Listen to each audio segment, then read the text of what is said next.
dawa ambayo ina fluoride. Kuna dawa zingine hazina fluoride za kutosha, kwa hiyo lazima uhakikishe kwamba cha kwanza dawa unayotumia ni ya fluoride. Mfano wa dawa zenye fluoride kama vile Whitehead, Colgate na zingine mnazozijua, lakini zio na nini na fluoride. Sio kila dawa inakuwa na fluoride. Kwa hiyo ukishakuwa na hivyo vitu vyote sasa, hapo unaweza kusukutua kinywa chako vizuri. Namna ya kusukutua, inatakiwa ule mswaki wako ambao unao mswaki wako unatakiwa unakuwa ni mswaki wa namna hii hapa, yani uwe na sehemu hii ya kushikia, sehemu ambayo inaonekana vizuri, sio kwa mswaki kamekatika hapa. Kwa mswaki wako inabidi ukiushika unaenea kabisa kiganjani. Cha pili, sifa za mswaki wako, uwe ni mswaki ambao mnaona hizi sehemu za kubrashia, hizi sehemu inatakiwa ziwe ni laini. Unaona mswaki wako hapa ni laini, sio ngumu. Yani kwenye issue ya kuswaki inatakiwa unaswaki taratibu, usijiumize fizi, uchafu unatoka wenyewe. Kitu kingine, mswaki wako inabidi unakuwa na oval shape at the tip.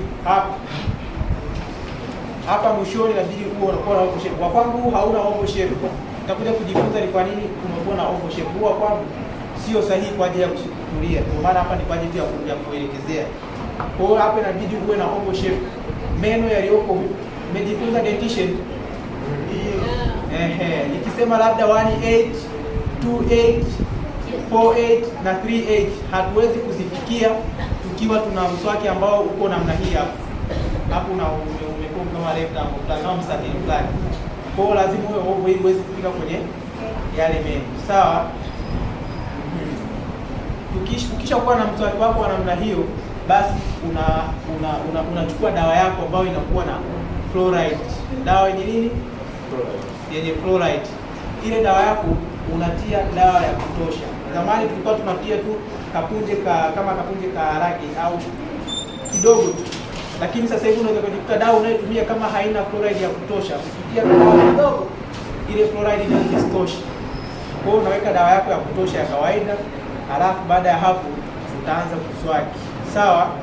Ni kwa nini tunatumia dawa ya fluoride? Kwa sababu dawa ya fluoride inakuwa inaimarisha meno, ile layer crown. Tumesoma pale kwenye enamel kwa juu crown. Kwa hiyo sio kwamba inazuia sijui jino lisitoboke, inafanya ile strength, inaimarisha. Kwa hiyo kisha imarisha pale, inakuwa ni ngumu ile acid kutoboa nini? Kutoboa jino.